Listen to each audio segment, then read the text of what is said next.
You have to follow your heart Yeah. always, Mm. because what you're doing is you're teaching your kids how to live based on how you're living. Yeah. So there's people like, I'd love to live in my highest, but I have a kid. Well, then you're teaching your kid don't live in your highest and blame their kids in the future, Ooh. right? Yeah. So your kid is actually your reason, not your reason you can't. It's your reason you have to.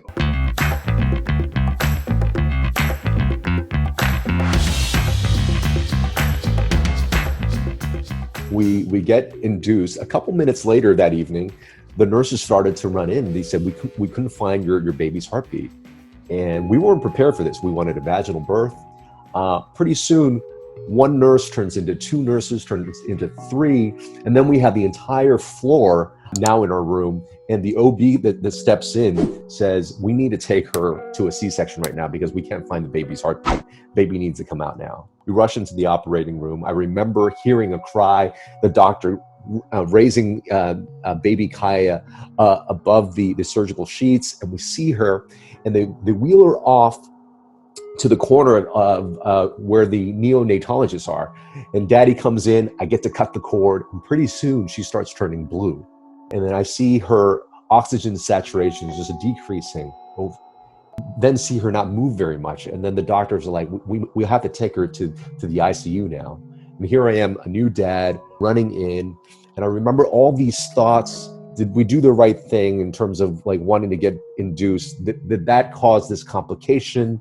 You know, is this the right hospital that we entered? I remember thoughts of like judging the doctors that were involved. And then I was starting to think, if she lost circulation coming out, it turns out that actually the cord was wrapped around her neck and she was kicking on her cord, so she wasn't getting any circulation. Then I was fearing, what if she lost some kind of cognitive ability or some kind of health function because she didn't get this oxygen. And when I finally held her in my arms for the first time, she's got tubes down her nose, into her mouth, and IV coming out of her arms. And I was just looking at her and I said, you know what?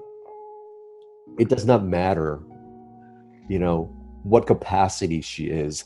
She is what she is right now. And I'm just looking at her with everything going on. And I said, I love her, all of her.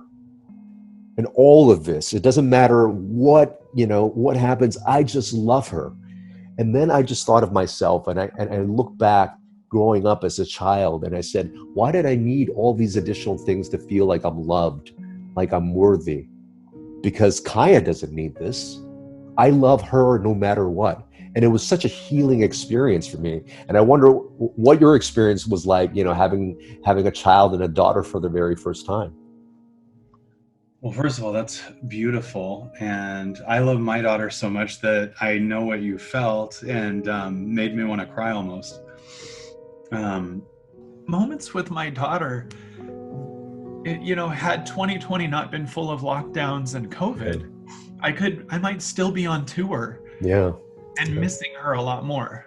I'd be teaching meditation somewhere at a retreat maybe, but I'd be gone for a whole week and not be with her as much. And this is the first year of my life, 2020, is that I didn't travel almost. I flew one time and back, and I'm now working at my house, and I see her all the time, and I get to work. And last night she held my hand and went to sleep in 5 minutes, and she asked me two questions. Daddy, why do you have clients? Which is an amazing question for a and do I come from life? I don't even know what that means, but it made me cry, and just like this experience of her, she is so beautiful. Yeah. She is so caring, and she is so loving.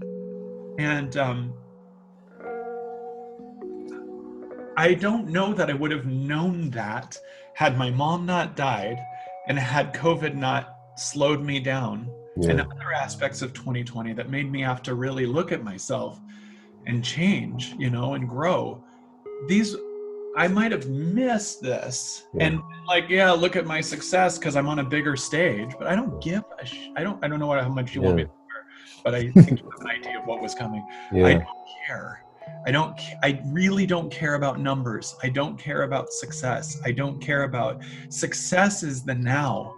Success with this girl. I don't care how big my connections are as far as how famous I am or what people think about me. It's just now.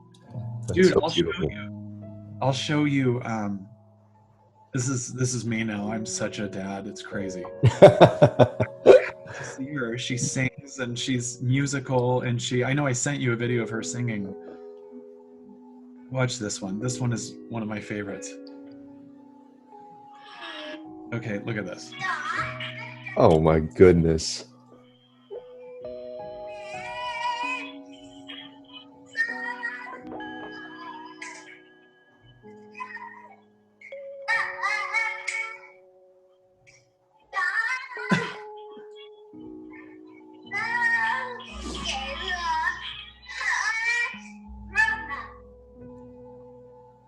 Dude, this is all the time. The more I heal my inner child inside of me, the more I'm safer, the more expansive I am, and the more expansive she is. Yeah. If I'm in a state of constantly trying to make sure she avoids things, I mean, I'm not talking about let her run in the street. I don't mean that. Right. But like, I think that what we've experienced as trauma, if we don't heal it, we then go into this kind of external, like, I don't want you to feel the thing that I'm scared to feel. Yes. Right. And so now I'm not here trying to parent from a place of what could go wrong. I'm here expanding myself and finding my own inner compass, and then letting her know she has her own inner compass. I mean, there's a level where I don't say, you know, eat anything you want, right, but I also, and her mom is also good at this. Eat when you tell us you're hungry versus us say it's 6 p.m. eat, right? Like, we actually care about your compass and your guidance system and you communicating and learning to, like, isn't that a weird moment where even though we all do it, like, we say when you eat, I don't care if you're hungry, I don't care what your stomach says, 6 p.m. is the time or whatever. It's a weird, just that is such a subtle authority outside of me knows better than my stomach. And that's what causes people to go to restaurants. And when the person asks someone across from you what they want to eat, they look at you and go, do I want pancakes or waffles? It's like, you think I know better than you what you want to eat? Like, we're so disconnected from our own guidance system, right? So one thing I notice is the more I transcend my own trauma, ironically, the more safe I am. But if you're more like I think you probably know, if you're spending every moment driving, scared of getting into a car accident and driving to prevent it, you're going to aim for it. Yeah. Right? The people that have that get into more than the people who aren't even thinking of that. Right? Yeah. So I'm here to transcend myself and bring that more higher frequency version of me to my daughter. And I notice that she's just happier. She chooses really good, higher creative things. She becomes so much more empathetic to others. She herself, like, has her own doll that she likes to parent too, and she'll like walk around and push a cart as a mom to a doll. And I watch her just so be compassionate. Come on and gently put the doll here. And you know, she's absolutely, I believe the best thing I can say as a parent is you have to follow your heart always, because what you're doing is you're teaching your kids how to live based on how you're living. Yeah. So there's people like, I'd love to live in my highest, but I have a kid. Well, then you're teaching your kid don't live in your highest and blame their kids in the future. Ooh. Right? Yeah. So your kid is actually your reason, not your reason you can't. It's your reason you have to. Thank you for joining me on this episode. If you received value, I truly, truly appreciate it. If you could leave a 5-star review, it will help the show grow. And I'd love to connect with you. You can follow me on Instagram, Facebook, and YouTube at KienVuMD. If you haven't already, pick up a copy of my book, Thrive State, at thrivestatebook.com. And remember, you are your best medicine.